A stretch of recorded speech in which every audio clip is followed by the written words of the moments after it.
j'ai vu que des images que je ne pouvais pas imaginer, ça m'a vrillé la tête.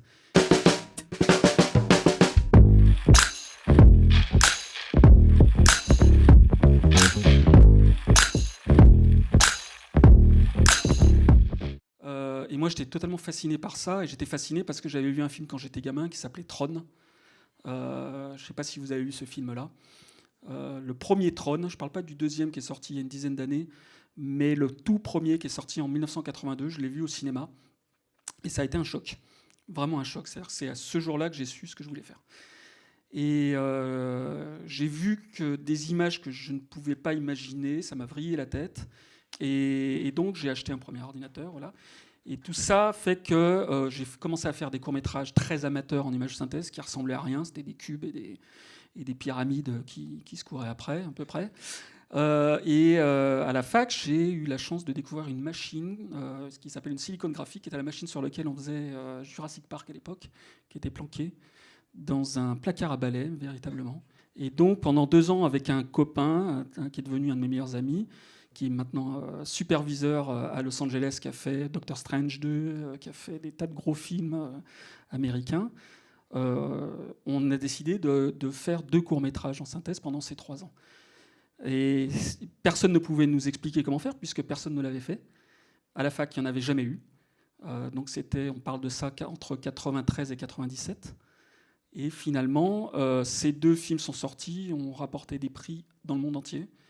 Et ça m'a permis, on est venu me chercher, c'est une société qui s'appelle Buff, que ceux qui font des VFX doivent connaître, qui était à l'époque le fer de lance des VFX en France, qui venait de faire La Cité des Enfants Perdus, qui faisait fantasmer tout le monde. Et Buff est venu me chercher en me disant, voilà, on a un job à te proposer sur Batman et Robin. Donc je me suis retrouvé propulsé, je suis parti de la fac, j'ai même pas cherché de boulot, j'ai été directement, alors pas superviseur au début, bien sûr simple graphiste, à apprendre le métier. Et puis après j'ai commencé à monter les échelons dans la boîte et à devenir superviseur et à travailler avec des réalisateurs de plus en plus importants, comme Michel Gondry, comme Tom Tykwer, je ne sais pas si vous connaissez Tom Tykwer, qui a fait Claude Atlas, qui a fait Le Parfum. J'ai compris que la technique pour la technique, c'est une erreur. Ça ne sert à rien, c'est vide. Et par exemple, quand j'ai fait mon premier long, j'ai regardé des premiers longs de grands réalisateurs pour voir un peu, pour pas avoir de complexe, pour me dire, bon, tout le monde n'a pas fait Citizen Kane en premier film, hein, faut pas croire. Donc je me suis dit, bon, tu cherches pas à faire Citizen Kane, te fous pas la pression, fais juste un film qui fonctionne. Comme disait Sidney Lumet, un premier film n'a pas d'autre vocation que d'être un premier film. Voilà. Et après, on s'améliore, il faut lancer la machine. Mais j'ai regardé des premiers longs comme ça, et puis je me suis aperçu finalement qu'il y avait des longs hyper cheap, avec une image dégueulasse, avec des fois même pas de chef-op. Et pourtant, il se passe quelque chose, il y a un truc qui vous happe, parce que c'est la force de la narration. Vous regardez le premier film de Christopher Nolan, c'est un film qui est... il n'avait pas de chef-op, voilà, donc il tournait à côté des fenêtres parce qu'il n'avait pas de moyens pour louer du matos. Donc la lumière, c'était la lumière de la fenêtre. Voilà. Et j'ai compris que le plus intéressant, c'était pas la technique, c'était le scénario et les acteurs. Voilà. Mais il a fallu que je passe par toute la technique avant pour comprendre ça. Et aujourd'hui, ce qui m'intéresse, c'est les acteurs et le scénario. J'ai pas fait d'école d'écriture, j'ai jamais appris à écrire. J'ai lu des milliers de scénarios, j'ai analysé des milliers de films, je suis très cinéphile, je regarde 1 ou 2 films par jour. Mais c'est pas en regardant des films qu'on comprend. C'est en faisant et en se trompant. On est jugé, on s'en prend plein la gueule, mais c'est pareil, il faut continuer. Et puis au bout d'un moment, on commence à comprendre des clés. Et j'ai fini par comprendre certains mécanismes. Et après, quand j'ai commencé à comprendre les mécanismes, je suis revenu à des bouquins sur l'écriture. Et un très bon copain à moi m'avait dit, les bouquins pour scénaristes ne sont pertinents qu'à partir du moment où on sait déjà un peu écrire. Parce que sinon, ils résolvent des problèmes dont on n'a même pas conscience. Et c'est vrai que des fois, on écrit des trucs de manière un peu mécanique parce qu'on reproduit des schémas qu'on a vus dans des films qu'on aime bien. Donc on se dit, tiens, lui, ça va être le gentil qui a un problème de confiance en lui, je sais pas, et puis voilà. Mais on ne sait pas pourquoi on le fait. On fait juste que ça nous plaît. Et puis après, on s'aperçoit qu'il y a des règles. Ça ne veut pas dire qu'il n'y a qu'une seule façon de faire, mais il y a certaines règles qui fonctionnent très bien, qu'il faut savoir masquer pour pas trop que ça se voit, qu'on voit trop les ficelles. Et après, le talent, c'est de savoir, à mon avis, cacher les ficelles pour qu'au final, un film vous paraisse évident. Ça vous a jamais arrivé de voir un film où vous dites ah, super scénario, pourquoi personne n'y avait pensé avant, quoi. Là, par exemple, le dernier exemple que j'ai, par exemple, c'est The Guilty. Je ne sais pas si vous l'avez vu. Où c'est un gars qui, au téléphone, dans un centre d'appel pour personnes en détresse, je crois, un truc comme ça. C'est pas le remake. C'est pas le remake. Je vous conseille l'original danois, si je ne me trompe pas, qui est extraordinaire. Quand je l'ai vu, je me dis ah, j'étais jaloux. Mais quelle bonne idée. Mais comment ça se fait que personne n'a jamais pensé à ça? Ça coûte rien. C'est un gars, un micro et un écran d'ordinateur. Et 2 autres gars qui disent jamais rien en arrière-plan. C'est un film qu'on peut faire pour 100 000 €. Vraiment. Et mon long métrage, le pitch, c'est un serial killer et sa victime coincés dans une voiture dans une tempête de neige. C'est aussi simple que ça. Je l'ai vendu en 2 secondes. Voilà. Le film est tourné, mais bien sûr, c'est plus complexe que ça, sur 1h30. Mais j'avais cette idée qui venait d'un fait divers, hein, de quelqu'un qui se retrouvait coincé dans une tempête de neige parce que pourchassé par la police.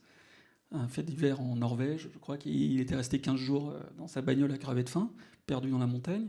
Et je m'étais dit, il y a une histoire là. Je cherchais un concept simple, une bagnole, de la neige, ok, ça coûte pas cher. C'était plus compliqué que ce que je pensais.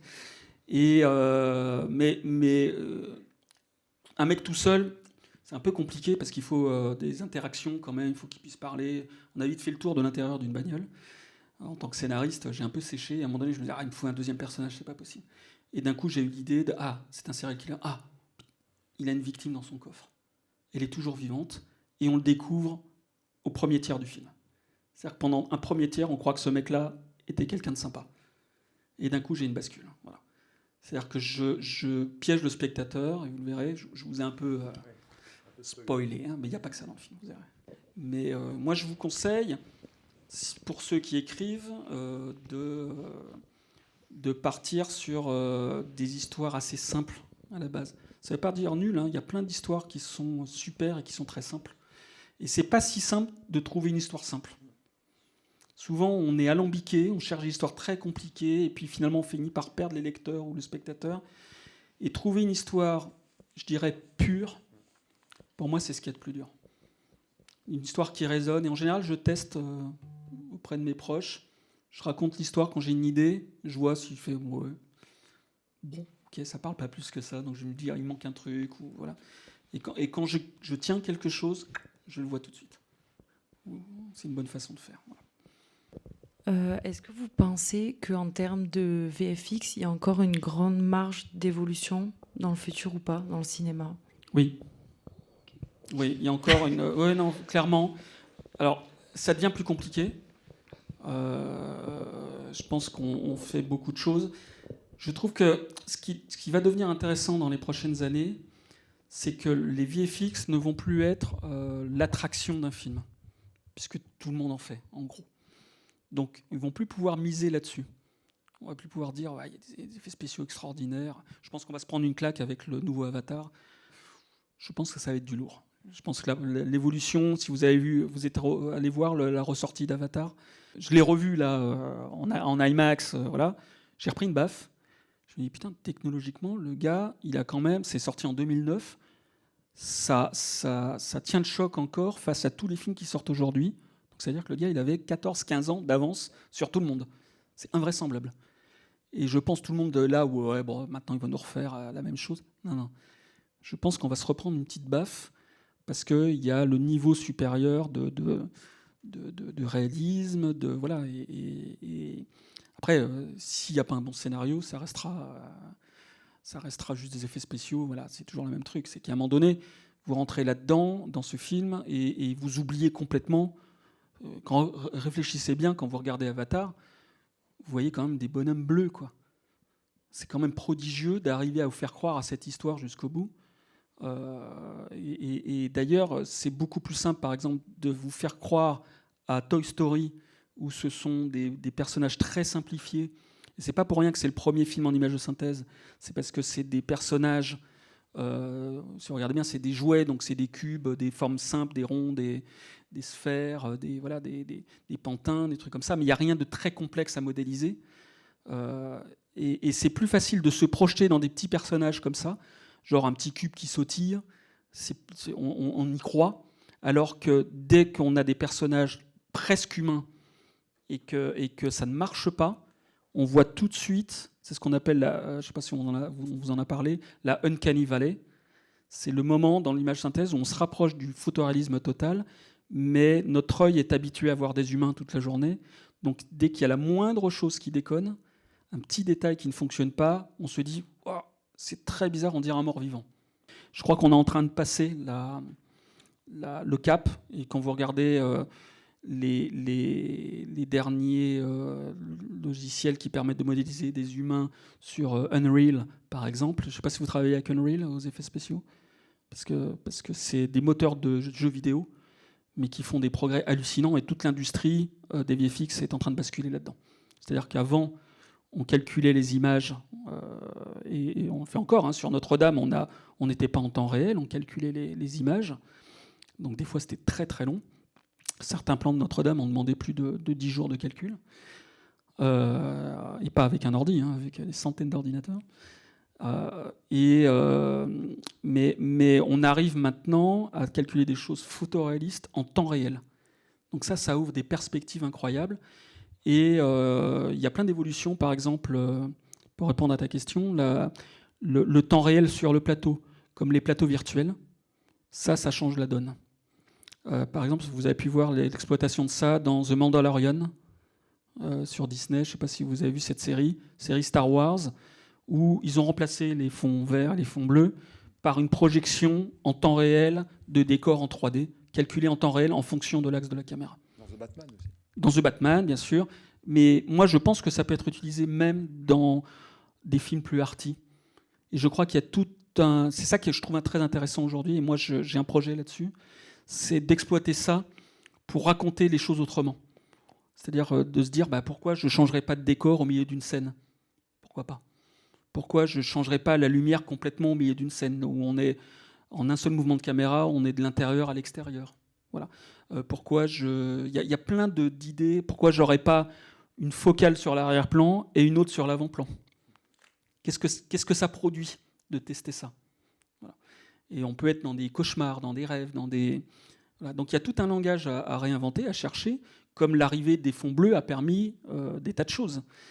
Et les effets spéciaux ne sont plus un attrait pour moi, parce que je n'apprends plus rien en fait. Je vois plus rien de nouveau là-dedans, que des trucs qu'on sait faire depuis des années. Et Avatar, c'est autre chose. Je trouve qu'il y a encore une évolution. Mais moi, je pense que la prochaine évolution, c'est ça. C'est comme je disais tout à l'heure, d'utiliser les effets spéciaux pour aller directement de la tête à l'image beaucoup plus rapidement. C'est-à-dire qu'aujourd'hui, on peut créer un personnage humain photoréaliste et que quelqu'un de n'importe quel type, quand je dis type, c'est couleur de peau, petit, grand, gros, maigre, n'importe qui, peut incarner n'importe qui. Et ça, c'est très intéressant. Parce que ça veut dire qu'on en revient à juste la performance d'acteur. Voilà. C'est ce qu'a mis en place un peu Zemeckis il y a quelques années. Mais ça, c'est très intéressant parce qu'on ne juge plus une personne sur son physique, mais que sur sa performance, et on change son physique pour en faire ce qu'on veut. Je pense que ça va arriver dans les années qui viennent. Juste une question, c'est un peu par rapport à ça aussi. Il y a beaucoup de choses qui se développent actuellement avec l'intelligence artificielle. Vous pensez que ça peut être... ça peut prendre une place dans le cinéma ? Mais ça la prend déjà. L'intelligence artificielle... Alors moi, j'ai une relation très ambivalente avec l'intelligence artificielle, c'est-à-dire que je trouve ça fascinant, mais je trouve ça extrêmement flippant. Je n'aurai jamais le même respect pour quelqu'un qui est capable de dessiner un nu au fusain super beau que pour quelqu'un qui va faire une fresque incroyable en intelligence artificielle. À côté de ça, il y a quand même des tâches qui sont intéressantes à balancer en intelligence artificielle. Ça peut résoudre pas mal de travail ingrat. Par exemple, moi, je l'utilise sur mon film pour détourer des personnages. Il y a par exemple, dans DaVinci, maintenant, il y a un petit truc d'intelligence artificielle. Je ne sais pas si vous utilisez DaVinci Resolve, qui est un soft de montage, étalonnage et d'un tas de trucs, voilà, même du son, je crois. Voilà. Et moi, je l'utilise pour détourer les personnages, image par image, parce que je dois mettre de la neige devant, un blizzard, devant et derrière. Sauf que quand vous avez un plan qui fait 30 secondes et qu'il faut détourer image par image, 25 fois ou 24 fois 30 secondes, ça fait un paquet d'images. Vous y passez la semaine à détourer pixel par pixel. Donc c'est ingrat, c'est chiant. Vous n'en pouvez plus, vous avez les yeux qui saignent. Et le logiciel, par intelligence, est capable de reconnaître la forme, de la suivre dans le temps. Et vous pouvez ajuster le truc, remettre un petit morceau qu'il a oublié, il le retraque à nouveau. Voilà. Ça, c'est intéressant parce que c'est un boulot qui n'a rien d'artistique, qui est chiant. Il n'y a pas de c'est bien fait ou c'est pas bien fait. Il n'y a pas de zone intermédiaire, quoi. Et c'est pas intéressant, c'est pas stimulant à faire. C'est juste voilà. Après, il y a d'autres trucs, par exemple. Tout ce qui est tracking, tout ce qui est voilà, je dirais les petites tâches avant d'arriver à l'aspect artistique d'une image. Ça, je suis plutôt pour. Mais qu'on remplace les designers ou les dessinateurs par une intelligence artificielle, ceux qui font, vous savez, les concept design, tout ça, alors là, je suis totalement contre. Et j'ai peur que ça tue le métier. C'est ma peur, c'est-à-dire que je commence à voir des producteurs qui disent « Ah ben je ne vais pas payer un concept designer pour ce truc-là, parce qu'il va me coûter 5000 balles, alors que je tape 3 mots sur Midjourney, j'aurai un super résultat. » Je fais « Waouh !» Donc je pense que tous les mecs qui font du concept design ont du souci à se faire, ou alors il va falloir qu'ils se défendent, qui valident le truc fait sans intelligence artificielle, ce qui va devenir un label. Moi, je suis plutôt pour ça. Genre, ce film a été fait sans intelligence artificielle, et où ce design a été fait sans intelligence artificielle. Mais du coup, ça va forcer les artistes à se recentrer vers des choses qui ne sont pas à revenir à la source, c'est-à-dire la peinture, le dessin, au fusain, au crayon, pas au numérique, si on peut galvauder le numérique, une toile, une peinture à l'huile, on ne peut pas la tricher. Elle est bien faite ou elle n'est pas bien faite. C'est pas une intelligence artificielle qui va la faire, pour l'instant. Et ce qui me fait peur, c'est qu'on commence à voir des scénarios écrits par des intelligences artificielles, des musiques faites par des intelligences artificielles. Dans 10 ans, on va avoir des films entièrement faits par des intelligences artificielles qui seront capables de faire des comédiens en 3D autonomes. Donc c'est la fin du métier. Mais je me dis qu'il n'y aura jamais l'humanité qu'on peut mettre quand on parle de choses personnelles, voilà. J'espère, je croise les doigts. Sinon, ça veut dire on plie bagage. Hein. Merci, au revoir. C'est un peu déprimant. J'espère que ça n'arrivera pas. Il y a toujours eu, avec les avancées technologiques, cette peur. Hein. Je suis conscient de ça. Quand la télé est arrivée, tout le monde a cru que le cinéma était mort. Quand les images de synthèse sont arrivées, tout le monde a cru que les comédiens allaient disparaître. J'en jouais d'ailleurs, j'avais des copains comédiens, je dis bientôt j'ai plus avoir besoin de toi, je vais te remplacer par une. Il flippait, il fait oh non, tu rigoles, je fais c'est dans 2 ans, 3 ans. C'est assez taquin. Voilà, mais je pense qu'il faut être vigilant. Voilà. C'est toujours pareil, la technologie, il y a toujours un bon côté et un mauvais.